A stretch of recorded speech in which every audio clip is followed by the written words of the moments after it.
I've got it marked this time. We left off 1 Samuel 5, really the very beginning. Technically, I think we got through verse 5 of chapter 5. But we just got into the chapter. Of course, Israel is defeated by the Philistines. They're upset, agonizing over this defeat, and they decide that the answer is somebody go get the Ark of the Covenant, and now God will be among us. That wasn't the case, of course, because God was not among them. That part was right. But God was not among them, not because the ark wasn't there, but because they were not following God. The old illustration, God hasn't moved. If you find yourself far away from God, it's because you've moved. He hasn't gone anywhere. And so God's presence with them had nothing to do with where the Ark of the Covenant was. The ark simply represented his presence among his people. By the way, I do want to mention one thing. I was looking over this and wanting to make sure I covered these at the right time. I didn't even catch it. I've read it probably for years and didn't really pay that much attention to it. But earlier in 1 Samuel, I think it's 2 or 3 times in the first few chapters. We've covered basically 4 chapters at this point. But sometimes the tabernacle will be referred to as the temple. And I don't know, you may have noticed that and wondered. It's a Hebrew word that can be translated tabernacle, temple. And it's just like even after Solomon's temple is built, there will be references to it as the temple, the house of God, the Lord's house, things like that. So there's no contradiction there. Sometimes people jump on that and they say, oh, how is it, here's, proving that the Bible was just written merely by men because he slipped up and he called the tabernacle the temple. The temple had not been built yet. Those are interchangeable terms.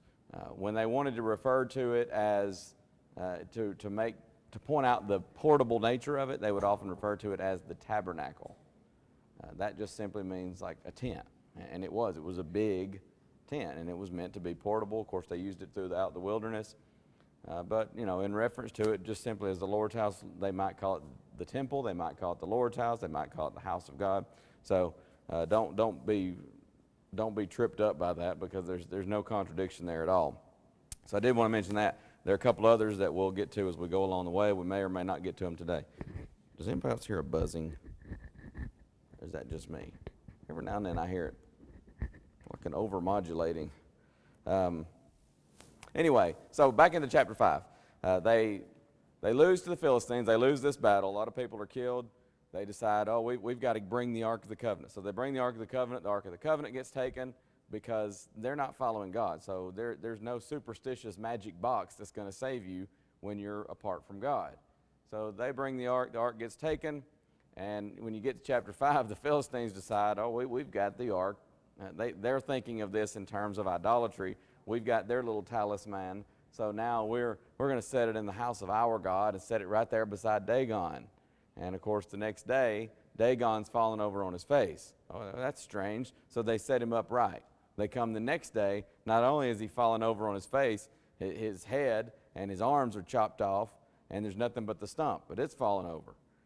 And so, again, we said this last week, you'd think this would kind of give you some clue that Dagon's not what you think he is. And you would think this would help them to understand that Jehovah is the God. Nevertheless, they, instead of deciding that, they're going to go a different route. But basically where we left off was verse 6, the hand of the Lord was heavy upon them of Ashdod. He destroyed them, smote them with, the King James has emerods, even Ashdod and the coast thereof. This is one of those where the Hebrew is just kind of uncertain, and you'll see different terms translated in different translations, different versions of the Bible. If you've got the New King James, you'll see tumors. I think ESV has that also. Anybody got anything different? I don't know if anybody has a New American Standard. I do. On my phone, I can see what the New American Standard says there, but I think all I've ever seen is tumors. Is that New American Standard? Tumors. So That's what probably most translations you'll see, most newer translations will have is tumors. Some people have speculated that emerods is be something akin to hemorrhoids. We don't know. But it does, the King James will have down in verse 9 in their secret parts, emerods in their secret parts. So, it could be something like that. All we know is this was something that was not pleasant for them. God is sending a message. Of course, there's the sacredness, the holiness of the Ark of the Covenant is set apart for a specific purpose. And really, we might even add here for a specific people. And they are, God's sending a message. You need to return that to its rightful owner. So they are being severely afflicted by God for holding on to the Ark of the Covenant. When the men of Ashdod saw it was so, verse 7 tells us, they said, the Ark of the God of Israel shall not abide with us, for his hand is sore upon us and upon Dagon our God. Well, again, hello. Have you ever thought maybe Dagon our God is no God at all? Sometimes people can be so stubborn and foolish, but some things don't change that much, do they? Are people still stubborn and foolish sometimes? Obviously so. So they sin, they gather all the lords of the Philistines, verse 8 tells us, and they basically say, what are we going to do with this ark? They don't want to just return it because that's their enemy. They don't want to just give it back to Israel. Oh, here you go, we're sorry we took your ark. Those are their enemies. They took it in battle. They kind of, to the victor belong the spoils, is their thinking. There's a lot more to it than that, as we know, but that's sort of how they're thinking. So they decide, why don't we send it to Gath? This is another one of the chief cities of the Philistines. So it's still Philistine territory. Let's send it to Gath. Let's go torture them. You have to know at this point what's going to happen.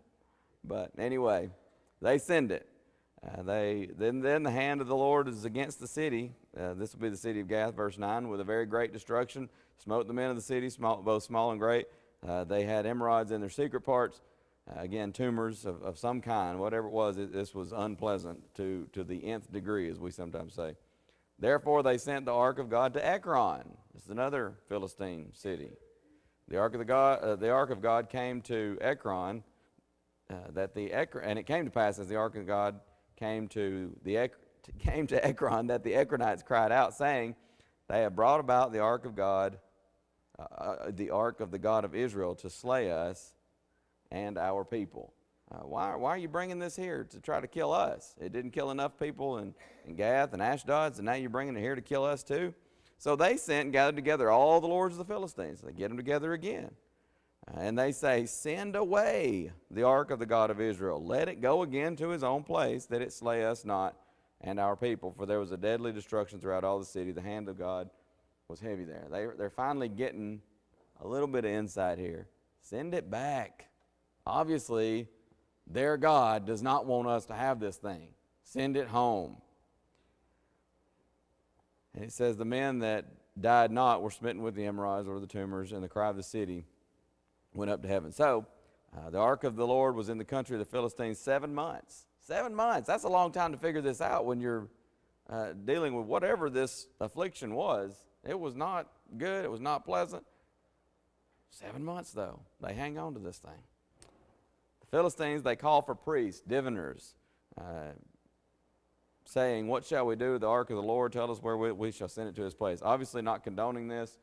They are idolatrous people, so of course they're going to call on their priests and their diviners and this kind of thing. What's sad to me is when children of the living God do the same thing, because those are the people that know better. And then to this day, you'll still have people that they'll plan their lives around some kind of horoscope or put some kind of real stock in what their horoscope says for the day, as if the stars can tell you what's going to happen as opposed to the one who made the stars. God tells us, instead of seeking his word, some people want to go seek to the stars and things like that, and it's just foolishness. But anyway, so they get their diviners, and they basically say, "What shall we do to the ark of the Lord? Tell us wherewith we shall send it to his place." So then they tell them, if you send it away, don't send it empty. You got to offer a trespass offering with it. It doesn't seem that they're saying, put it in the ark. Obviously, that's not going to work out well for them, because you touch the ark, what happens? You die, right? I mean, Uzzah learned that. This will be later on in 2 Samuel. But Uzzah's going to learn that lesson the hard way. That was God's decree. Only the priests, and only even certain of the priests, were to handle the ark. So it seems what they're saying here, maybe they learned it the hard way. We don't know, but it seems what they're saying is send it with a trespass offering, not literally inside of it. But he says, return him a trespass offering, then ye shall be healed. It shall be known to you why his hand is not removed from you. So what is the trespass offering? Well, they say 5 golden emerods, 5 golden tumors, and 5 golden mice, according to the number of the lords of the Philistines, for one plague was on you all and on your lords. It would seem here that either, it might be both of these, but possibly mice came, and probably either just an inundation of mice, or maybe it was these big New York City style rats, I don't know. But mice came and just maybe just all over the land of the Philistines as part of the plague from God to get them to send the ark back. Or it may be the mice are carrying some kind of bacteria, whatever, that's causing these tumors, this physical ailment. You may recall from your world history that what's one of the most famous diseases ever in all of history? The bubonic plague. And what they have come to learn through a lot of research and sort of figuring this thing out was that probably it was transmitted by mice, just house to house. Sometimes you'd have a house sealed up, and somehow the plague still ends up in that house, and everybody in the house dies sometimes. Well, how did that happen? They're basically quarantining themselves. Mice. They can get in these tiny little openings and manage to get into your house. So that may be what's going on. It may be that part of the plague was an inundation of mice. Maybe that they're transmitting the disease. It may be both. But be that as it may, that's part of what they're going to offer. So somehow or another, mice were involved in this. So he says, make images of your emerods and images of your mice that mar the land, and you shall give glory to the God of Israel. Peradventure, this is in verse 5, peradventure he will lighten his hand from off you, and from off your gods, and from off your land. This is another one of those spots where I'm left scratching my head. They realize that the hand of Jehovah is heavy on them, their land, but also their gods. How do you not at this point say, maybe, just maybe, our gods are no gods at all? For whatever reason, they're not entertaining that idea. They do get kind of a rebuke from their priests and their diviners, though. Verse 6, he says, why are you hardening your hearts like the Egyptians? And Pharaoh hardened their hearts. When he had wrought wonderfully among them, did they not let the people go, and they departed? Well, they knew some of the story. They didn't know about Pharaoh, or at least they're not mentioning it here. Pharaoh changing his mind once again and going after them, and that's, of course, what led to his and his armies drowning in the sea. But this is, on down after that's happened. Some time after that's happened. But it's still well known. He says, look, don't be like the Egyptians. Even they relented, so, be smart about this. So he says, they tell him, make a new cart, take 2 milk kine, on which there hath come no yoke, tie the kine, the cows, to the cart, and bring their calves home from them. So what's the deal here? The long and short of it. What are they doing? In the ark back, but 2 milk cows, brand new cart, right?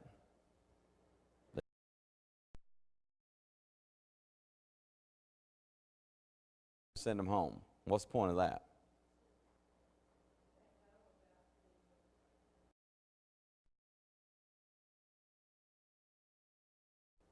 But what about particularly sending those calves home?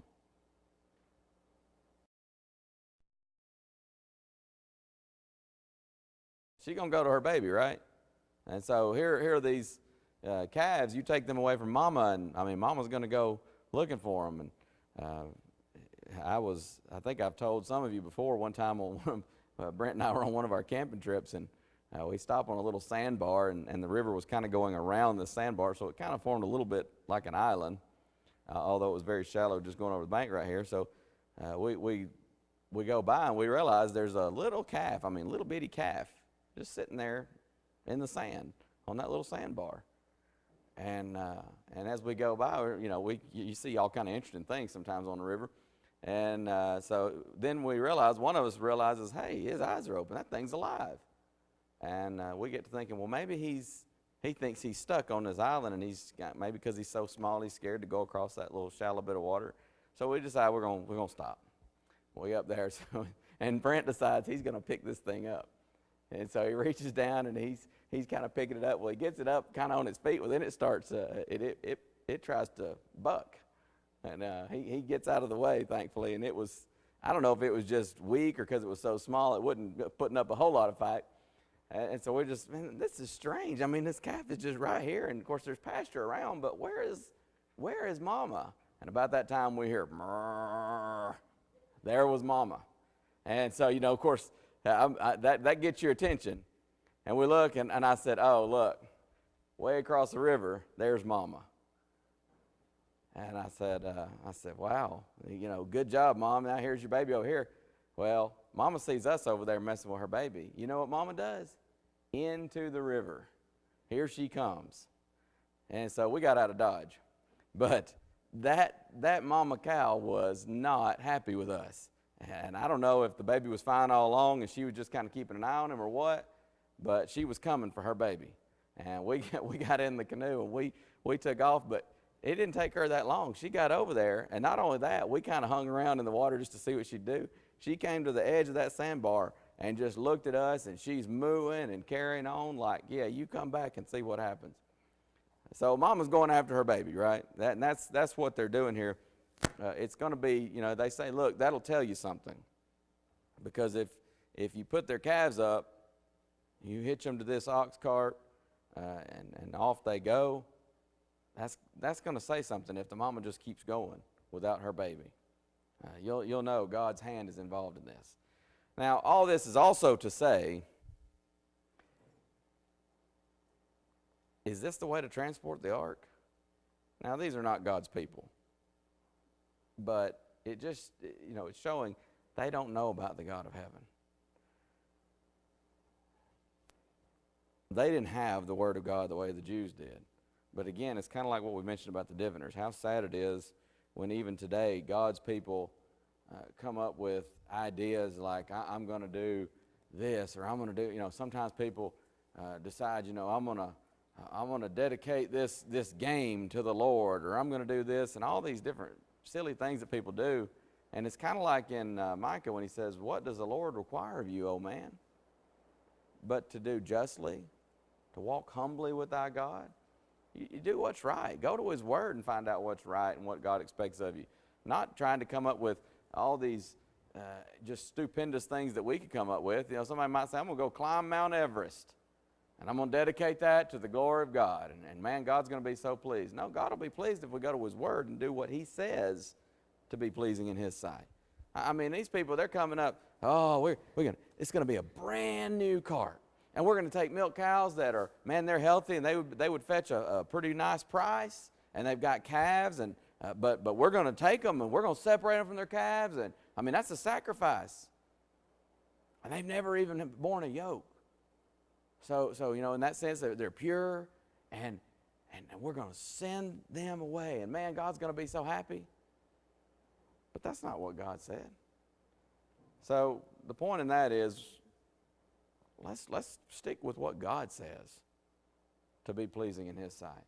We come up with all kind of things. And in fact, it's just a few chapters after this that a man named Saul is going to decide, wouldn't it be great if I saved the best of everything, the very best of the flocks and the herds, and I'll bring the king home, and all this will be dedicated to God. Man, won't that make God happy? And was God happy? No, because God had said, you destroy them utterly. This was a judgment from God on those people and on the flocks and on the herds. Not that it was a judgment on the flocks and herds, but God's command was utterly destroy. So sometimes we decide what we think is going to be so great and going all out for God, and God is sitting there shaking his head going, I never said that. I never once told you to do that. I mean, there are going to be people that'll later on, they're going to offer their sons in the fire. Won't that make it this, of course it's an idol, but won't that make this idol happy? I sacrificed my own son. And God's going to say later in the book of Jeremiah chapter 7, it never even entered into my mind that you would do something so heinous as to offer human sacrifice. And people still do it to this day. They come up with all kind of things. I'm going to go all out. And God is just saying, just do what I said. We sometimes complicate things. Kind of like with Naaman in 2 Kings 5. You know, Naaman's upset. Washing the Jordan 7 times. Jordan, that's a nasty river. What about Abana, Pharpar? Those are nicer rivers. And his own servants are the ones that come to him and they say, what? If he told you to do some great thing, would you not have done it? How much more then when he says simply, wash and be clean? You just, sometimes even today, I want to say to people, if God had bid you do some great thing to become a Christian, would you not have done it? How much more then when he says repent and be baptized? It's amazing. So they're going through all this rigmarole, and it's just them trying to approach God in complete and utter ignorance. Yes, sir.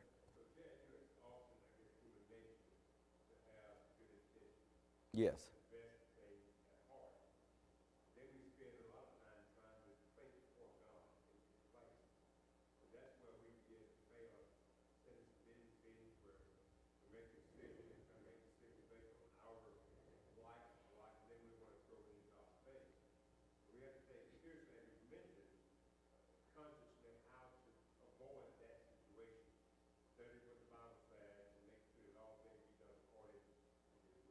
That's right. And you know, David's intentions over in 2 Samuel 6, when we get to that, he wants to bring the ark home. And he's excited, and it's David. You know, he's doing everything with the utmost sincerity, but he's going to put the ark on a cart. And there's just all this celebration going on, and you know, the oxen stumble, the ark looks like it's going to fall, and Uzzah reaches out, and all of a sudden their celebration is turned to mourning because a man loses his life. And God doesn't say, look, David, no big deal. I know you got good intentions. God says, go to the instruction that you've been given straight from God and follow it. And so, yeah, and here, you know, they seem like they got good intentions. They just want to get rid of the plague. But, you know, we got to approach God on his terms as he says to do it. Whether that's talking about becoming a Christian or whether that's talking about worshiping God, serving God, living our lives, we got to do it on his terms. You know, God's not going to have any this, you know, as Frank Sinatra says, I did it my way. You know, you're not going to get to heaven doing it your way. So, moving on though, just wanted to point that out because that still happens to this day quite often. Numerous examples in Scripture. So they say, you know, here's what, you know, get the new cart, the cows, the milk cows that have never borne a yoke, send their calves home, then take the ark, lay it upon the cart, jewels of gold, which you return him for a trespass offering, put those in a coffer by the side thereof, and send it away. And then he says, they tell him, see if it goes up by the way of his own coast. Again, these cows, you know, it's not like you say to the cows, hey, go take it to Israel. They don't know, they're animals. But it says if they follow that road, go toward Israel, that's going to tell you something. Not only are they leaving their calves, they're going straight for Israel. So you'll know if that happens that Jehovah has done this great evil to us. And evil here meaning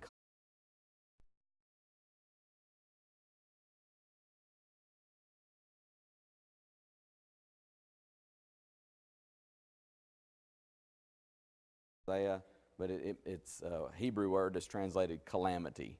And that's one of those where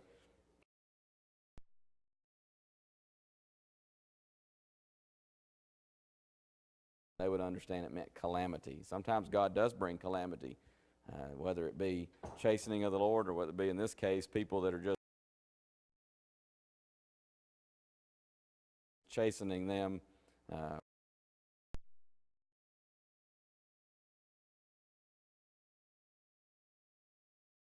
His hand that smote us. It was a chance that happened to us. I mean, how are they even entertaining that option at this point? But they are.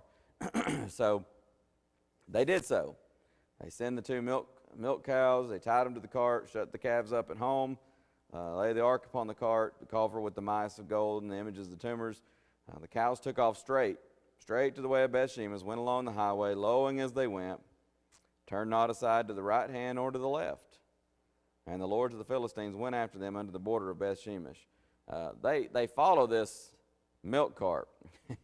I read that and I kind of chuckle every time I read it, because it's almost like they're going to follow it and make sure this thing gets out of our land. We want this thing gone. We've had enough. There's been enough trouble because of us having this Ark of the Covenant. We're going to follow it all the way home and make sure it gets home. Sometimes I've joked about somebody coming over the house. I'm going to follow him home, make sure he goes home. But that seems like what they're doing. So they of Bethshemesh, verse 13 tells us, they were reaping their wheat harvest in the valley. They lifted up their eyes. That's a Hebrew expression. And we even sometimes use that expression now. You got your eyes down, you're attending to your task, and you lift up your eyes. They saw the ark and rejoiced to see it. And the cart came into the field of Joshua, a Bethshemite, and stood there where there was a great stone. So they take the wood of the cart and they offer the milk cows as a burnt offering to the Lord. And the Levites took down the ark of the Lord and the coffer that was with it, wherein the jewels of gold were, and put them on the great stone. And the men of Bethshemesh offered burnt offerings and sacrifices the same day unto the Lord. So when the five lords of the Philistines see it, they return to Ekron the same day. They say, well, there's your answer, folks. All right, we're out of here. We're going back home. We finally got rid of that thing. So it says, these are the golden emerods or tumors that they returned for trespass offering, for Ashdod, for Gaza, for Ashkelon, for Gath, for Ekron. Those are your five Philistine lord cities, by the way, that you'll see sometimes from time to time in your Old Testament history, especially Jewish Israelite history. And the golden mice, according to the number of all the cities of the Philistines belonging to the five lords, both of fenced cities and of country villages, even unto the great stone of Abel, wherein they set down the ark of the Lord, which stone remaineth unto this day in the field of Joshua the Bethshemite. Now, here's where I wanted to get to mention something. Verse 19. He smote the men of Bethshemesh because they had looked into the ark of the Lord. Even he smote of the people 50,060 men, and the people lamented because the people had smitten many of the people, because the Lord, rather, had smitten many of the people with a great slaughter. Now let's just stop right there. I did not check. I always forget to check New American Standard. Brother Hooper, you said you got New American Standard. What does it say there in verse 19?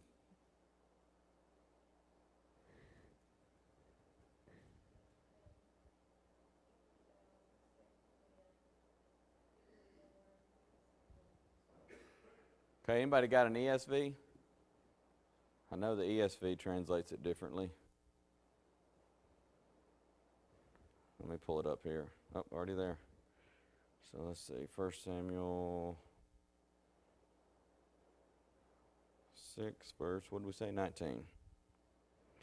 Here it is in the ESV. And he struck some of the men of Bethshemesh because they looked upon the ark of the Lord. He struck 70 men of them. And the people mourned because the Lord had struck the people with a great blow.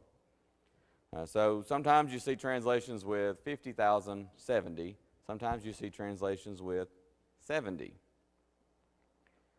So what is it? That's the first question.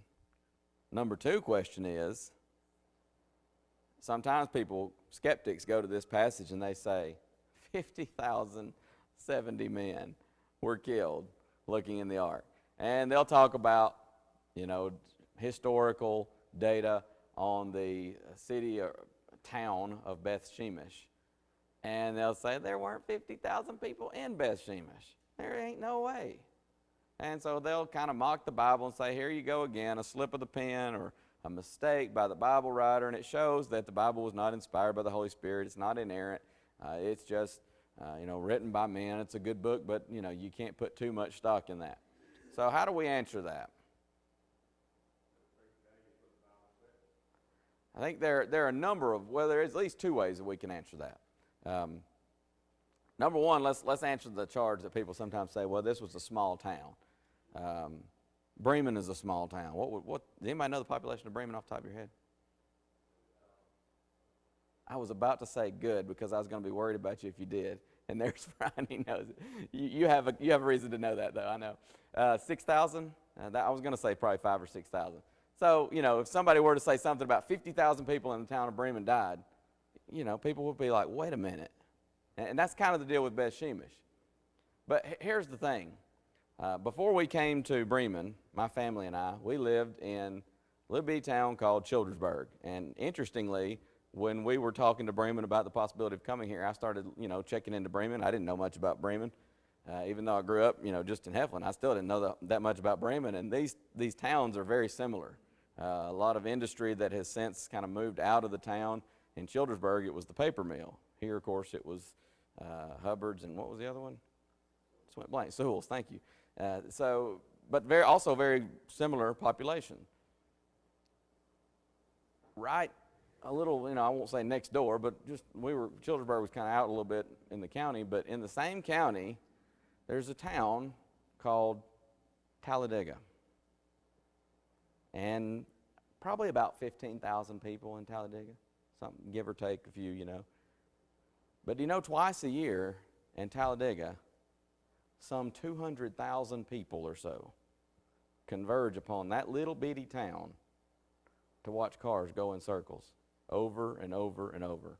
And no offense to racing fans, but that's about what racing is. I don't understand a whole lot about the nuances of it and all that, and I know there's more to it, but I'm being facetious.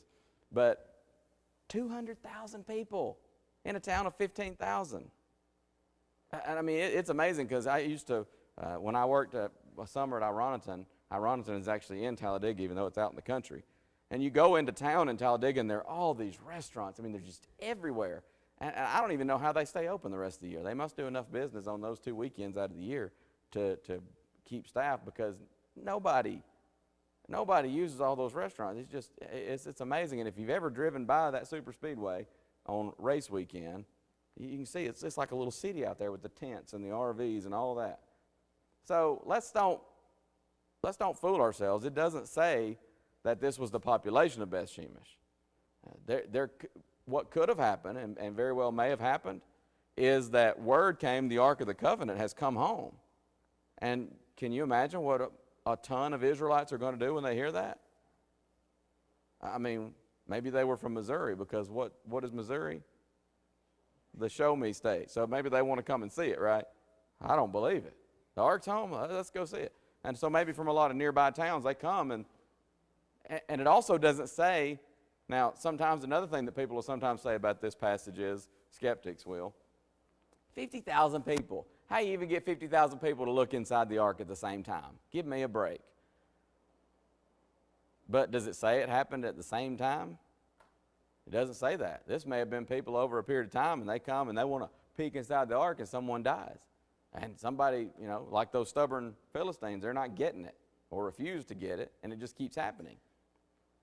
But also, lest we fall into this, well, how is that going to be possible? Well, how is it possible that thousands, sometimes even upwards of 100,000, I don't know what all the stadiums hold now, but upwards of 100,000 people or so will gather in one place and watch people kick and throw a pigskin around all at the same time, right? So, who knows? They may have made a spectacle out of this thing. They're going to set it in town and have everybody come and look inside the ark of God. We just don't know. That's my point. But if there's a possible explanation, then there is no explanations that would explain the high number. There's another explanation, though, that is probably the more likely one. This is probably what we call a copyist error. And some people say, oh, you said there's an error in the Bible.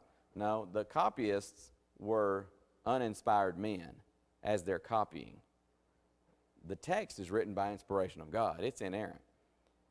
But sometimes, as a copyist, and if people just would spend a little bit of time researching how we got the Bible, you would be floored and humbled to see the utmost respect and reverence that these men, these copyists, gave the Word of God, and how diligently they worked to make sure it was free from error. But at the end of the day, sometimes there'd be a tiny little mark difference between a 70 and a 700 or something like that. Probably what this is a copyist error. And Josephus, the Septuagint, I think it's the Septuagint. Oh, that doesn't seem right. Let me check my notes.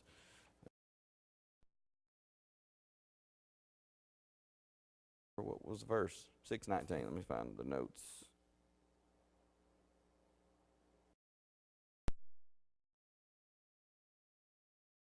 It may be that it's just a copyist error and the original number was 70.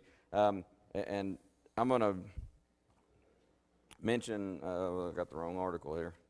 Here's an Apologetics Press article. If you want a copy of it, I've got the article here, and you can make copies. He goes into a lot more detail about that as far as explaining how the Hebrew would normally write. If you were writing in Hebrew, how you would write 50,070. There are two different ways of writing that in Hebrew, but neither one of those is used in writing this. So it seems like it probably is most likely a copyist error. But anyway, it is also possible that it would be 50,070 men, literally, because it doesn't say that they were all residents of Beth Shemesh. It doesn't say that it happened all at the same time. So, but I wanted to mention that because sometimes people read that. Even we read that. I remember one of the first times I was really, reading the Bible and studying this, and I thought, wow, that's a lot of people. And what we think of as the Ark of the Covenant, is a pretty small. It's not a huge thing at all. And we think of 50 people gathered around at once to do like that. But it doesn't say that's what happened. Yeah, if that's what the Bible is saying, that would be, pretty difficult. But even with that, again, you could have a situation where maybe there's stands or something like that, and people gather around and look. So, yes, sir.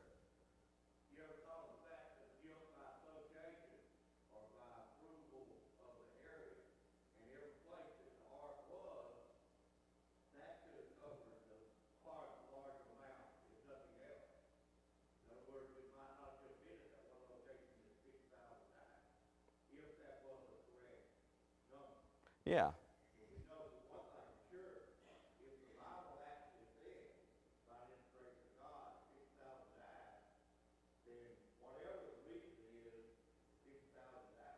That's right. And if that's what the text says, it's what it says. And that's the whole point here, is that there's no contradiction either way, whether it's a copyist error or whether the number is 50,000. And we may not understand, doesn't mean they all looked in at the same time. Maybe it was a stadium type setting or whatever, or maybe it's the guilt of people who were, as you mentioned, just basically approving of that and egging them on, as we say. Or maybe it's over time people come and Beth Shemesh, the men of Beth Shemesh may have advertised it as, come to Beth Shemesh and see the Ark of God. You can look inside the Ark of the Covenant. Who knows? But if that's what the text says, then there's no contradiction there, and there's nothing that makes this out of the realm of possibility by far. Now let's finish up chapter 6, and we'll stop there.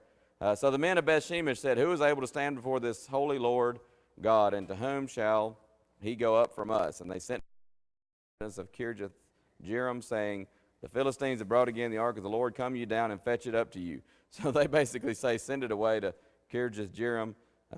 They act, come and get the ark and take it to your home, because we've had enough. They want to get rid of it also. By the way, verse 20 is an interesting question. This is also the question that is asked at the end of Revelation chapter 6. Who is able to stand before God? And of course the answer is, it's not complicated. It doesn't involve, brand new milk cows that have never had a yoke, or a brand new cart or whatever. It involves those who are faithful to his will. Those who follow his will. That's who can stand before God. It's not complicated. People try to make it so complicated. It just involves those who are faithful to God.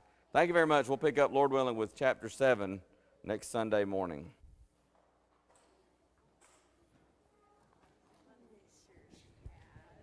Mr.